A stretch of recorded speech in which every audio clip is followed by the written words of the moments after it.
Hello everyone, good morning. কেমন আছো সবাই? আশা করি সবাই খুব ভালো আছো।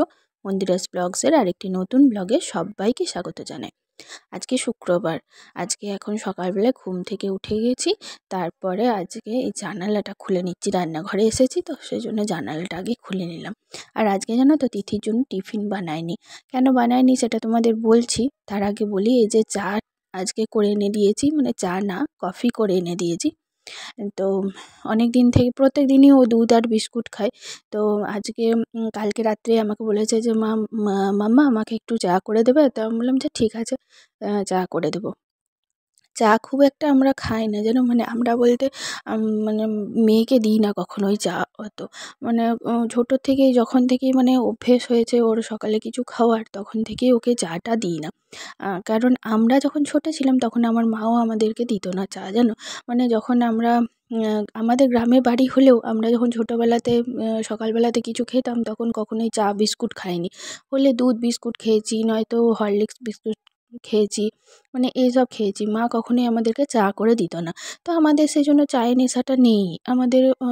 যখন আমি প্রথম আমার বিয়ে হওয়ার পরে এসেছি শ্বশুরবাড়িতে, তখন কিন্তু সকালবেলা প্রত্যেকদিন চা হয়। এবার সবাই চায় নেশা, মানে বড়রা যারা খায় আর কি চা, এবার সবাই আমাকেও তখন চা দিত। তো আমার খুব একটা খেতে ভালো লাগতো না, যেন আমার খুব অস্বস্তি লাগতো। তারপর বিয়ের পর যখন এদিক ওদিক যেতাম প্রণাম করতে, তখন সবাই বলতো যে চা অফার করতো। এবার শহরের ওটা কাটছি, আমি ওটা মানে অত তো জানতাম না। এবার চা যেহেতু আমি খাই না, সবসময় বলতাম যে চা খাবো না, চা খাবো না বলতাম। তো তখন আমার শ্বশুরমশাই বলতেন যে এরকম বলো না, কারণ তুমি না খেলেও ওটা ওদের মানে সব জায়গাতেই ওটা চায়ের অফারটা করে, তো তোমাকে খেতেই হবে। তো এই করে মানে আমার শ্বশুর ঘরে এসে আমার চায়ের মানে সকালবেলাতে চাটা আমার অভ্যেস হয়ে গেছে, জানো। এখন সকালবেলাটা একটু চাটা না খেলে ফাঁকা ফাঁকা লাগে। নেশা নেই, চায়ের নেশা অনেকের থাকে কিন্তু আমার নেই। তো যাই হোক, আমার মেয়েরও সেই অবস্থায়, মানে একই অবস্থায় আছে। আমার মেয়েকেও আমি চা খেতে দিই না। তো সেই জন্য আমার মেয়েও এখনও অবধি মানে চাটা অত ইয়ে করে না। তাও একদিন বলল যে করে দেবে? তো আমি বললাম ঠিক আছে চল করে দেবো। তো এখন তো শীতকাল পড়ে গেছে, তাই কফিটা বানিয়ে দিলাম। তবে জানো, আমার বাবা মাঝে মধ্যে আমাদেরকে কফি বানিয়ে দিত, মানে রাত্রেবেলাতে যখন আমরা পড়াশোনা করতাম রাত জেগে, আমি আমার বোন দুজনেই, তখন আমার বাবা মানে দোকান থেকে এসে তারপরে আমাদের জন্য কফি আসার পথে ধরো কফি শেষ হয়ে গেছে বাড়িতে, বা ধরো শীতকাল পড়েছে কফি আনবে, তখন নিয়ে আসতো। তারপর এসে আমাদেরকে কফি দিত, বলতো একটু খা ভালো লাগবে, দেখ একটু খা ভালো লাগবে। আর শীতকালে সত্যিই খুব ভালো লাগতো, কফিটা খেতাম আর পুরো ঘুম কেটে যেত, রাত্রেবেলায় পড়তে পারতাম অনেকক্ষণ। তো সেই দিনগুলোর কথা খুব মনে পড়ে যায়, জানো। নিজের ছেলে মেয়েদেরকে যখন এইসব করি না, দিই, তখন আমার বাবার কথা খুব মনে পড়ে, কারণ বাবাও এরকম করেই দিত। আর এখানে দেখো কেউই দেওয়ার নেই, নিজেকেই করে খেতে হবে। সত্যি একটা মানে করে দেওয়ার একটা মানে আলাদা একটা আনন্দ আছে। নিজে করে খাওয়ার যতটা না আনন্দ, তার মধ্যে কেউ যদি তোমাকে একটু ভালোবেসে করে দেয় না, তার আনন্দটা দ্বিগুণ কিন্তু। তো মা যখন আমার বাড়িতে আসে, এখনও মা ওরকমই করে, জানো। নিজের জন্য চা করে, তো আমাকেও বলে খাবি চা খাবি, তো যতবার আসে ততবারই নিজে চা করবে, তো আমাকেও চা দেবে সাথে সাথে। আমি বলি খাবো না, তাও দেবে জোর করে। তো এই হচ্ছে মায়ের ব্যাপার। আর আমার বোনের বাড়িতেও যখন থাকি তখনও সেই একই অবস্থা। মা নিজে একা করে খাবে না, সবাইকে দেবে। তো মায়ের জন্যই একটু করে বিকেলে চা খাওয়া হয়ে যায় আর কি। মানে চা আমি একবারই খাই, ভাল লাগে না আমার বেশি চা খেতে। তো যাই হোক, আজকে তোমাদেরকে বলি এবার আজকে কেন টিফিনটা দিলাম না, কারণ কি বলো তো, কালকে ওর দাদা অনেকগুলো কেক নিয়ে এসেছিলো। তো আমাকে তিথি বললো যে মা, আমি রোজই তো তুমি কিছু না কিছু বানিয়ে দিচ্ছ, তো আমি এই কেকগুলো কালকে টিফিনে নিয়ে যেতে পারি? তো আমি বললাম যে কেকগুলো খেয়ে তোর পেট ভরে যাবে তো, অনেকক্ষণ থাকবি না, স্কুলে থাকবি, তারপর বাড়ি আসবি না? তো বললো হ্যাঁ ঠিক আছে, আমি কেকগুলোই খাবো। আমার তারপর তো স্কুলে তো টিফিন শেয়ার হয়ই, তো আমার বান্ধবীরাও তো আমাকে কিছু না কিছু দেয়। বললাম ঠিক আছে চল তাহলে, যখন নিয়ে যেতে চাইছিস। তো ওই জন্য আজকে সকালবেলা একটু দেরি করে ঘুম থেকে উঠেছি, জানো, টিফিন বানানোর ঝামেলা ছিল না, তো তাই। তো যাই হোক, তারপরে তোমার ওইসব করে টোরে তারপর এখন ওই যে চুলটা বেঁধে দিচ্ছি মেয়ের, কারণ ও তো পারে না বিনুনি করতে। তো সেই জন্য ওর জন্য ও চুলটা বেঁধে দিচ্ছে, আর আমরা মা মেয়ে তো মিলে গল্প করছি। তো তিথি বলছে যে মা আবার একটা বিয়েবাড়ি আছে। তো আমি বললাম হ্যাঁ, আবার প্রচুর বিয়েবাড়ি আছে আমাদের, এখন তো বিয়েবাড়িরই সিজন, তো বিয়েবাড়ি আছে। হ্যাঁ, তো সেই গল্প করছি মা মেয়ের। মানে আমার মেয়ে হচ্ছে স্কুলে যা কিছু হবে বা মানে টিউশনিতে যা কিছু হয় সেগুলো সবই আমার সাথে শেয়ার করে। এটা ও ছোটোর থেকেই অভ্যেস করিয়ে দিয়েছি। যখন ও স্কুলে প্রথম ভর্তি হয়েছিল তখন আমি রোজ জিজ্ঞাসা করতাম ওকে যে আজকে স্কুলে কী হয়েছে, আজকে স্কুলে কী হয়েছে। তো সেই থেকে ওর অভ্যেস হয়ে গেছে। তো আমি বলেছি যে একদম আমাকে সব কথা এসে বলবি। তো সেই জন্য সব কথাও আমাকে বলে, যা হয় সব স্কুলে থেকে এসে কখনো না কখনো আমাকে ঠিক বলে দেয়। তারপরে এখন 9টা বাজে জানো, আমি চা খেতে বসলাম। কেন বলো তো এত দেরি হলো? 9টা বাজছে এখন, কখন উঠেছি আজকে, তারপর এখন আমি 9টা বাজছে এখন চা খাচ্ছি। মানে কি বলবো, সকালে চাটা এত খেতে লেট হয়ে যায়। চলো গাছে জল দিতে দিতে তোমাদেরকে বলছি, গাছগুলো থেকে জল প্রত্যেক দিনই দিতে হয়। তো চলো বলি। আর মানে তিথিকে স্কুলে পাঠিয়ে দিয়েছি, তারপরে 3-4 বার বলো না বেটু ঘুম থেকে উঠে পড়েছে।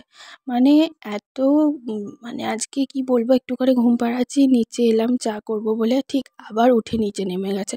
আবার ওকে আমি নিয়ে যেয়ে ঘুম পাড়াই। মানে ওর ঘুম যদি না কমপ্লিট হয় না, তাহলে সারা দিনটা ও মানে পুরো বদমাইশি করবে, সারা দিনটা মানে কাঁদবে, ঘ্যান ঘ্যান করবে, বাচ্চা তো। তাই জন্য ওকে মানে ও জানোই তোমরা 9:30 10টা অবধি ঘুমোয়। তো ওই জন্য ওকে আবার ঘুম পাড়ালো, মানে ওই করতে করতে পুরো 9টা বেজে গেছে জানো। তারপর আমি চা খেলাম। আজকে অন্য দিন তো 6টার সময় ঘুম থেকে উঠে যায়, আজকে 6:30টায় ঘুম থেকে উঠেছি। টিফিন বানানো ছিল না বলে, তো শুধু জাস্ট ওর কফিটা বানিয়ে নিয়ে চলে এসেছি, আর টিফিনগুলো দিয়ে দিলাম, রেডি করে দিলাম, ওইগুলোই করেছি। বাদ বাকি তো আমি আর টিফিন বানানো ছিল না, তো ওই জন্য লেট হয়ে গেছে উঠতে। যাই হোক, তাও তোমার কখন উঠেছি 6:30টায়, আর সকাল 9টার সময় আমি চা খাচ্ছি। মানে ভাবো একবার কি অবস্থা। আর আমার আবার ওরকম করে হয় না যেন, পোষায় না যে ও করতে থাকবে আমি খেয়ে নেব, ওরকম হয় না। ওকে ঘুম পাড়িয়ে তারপরে আরামসে আমি চাটা খেলাম। আর এই গাছগুলো দেখেছো কেমন শুকিয়ে যাচ্ছে, কেন কি জানি গাছটা, ব্যাম্বু ট্রির গাছটা পাতাগুলো কেমন শুকিয়ে যাচ্ছে। যাই হোক, কারণটা বুঝতে পারছি না। তো ওর জন্য ওই যে কর্নফ্লেক্স, কালকে দুধ মুড়ি খাইয়েছিলাম, তো ওই জন্য আজকে কর্নফ্লেক্সটা ভিজিয়ে দিলাম।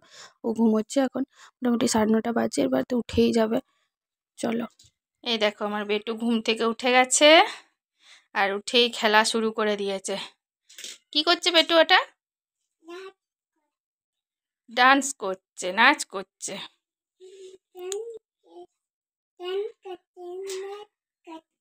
ডান্স করছে, নাচ করছে। আর গুড মর্নিং বলে দাও সবাইকে। Good morning, good morning.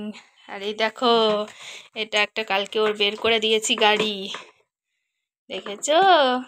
এটা ওর অন্নপ্রাশনে পড়েছিল, তো এটা কালকে বের করে দিয়েছি। এটা নিয়ে সারাক্ষণ খেলছিল জানো।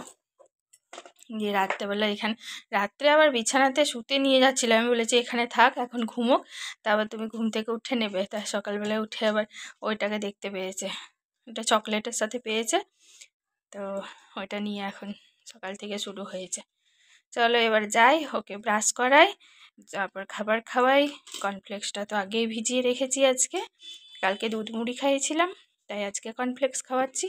চলো বিছানাটাও তুলে নিই, বিছানাটা তোলা হয়নি, তারপর ওকে মুখ ধোয়াবো।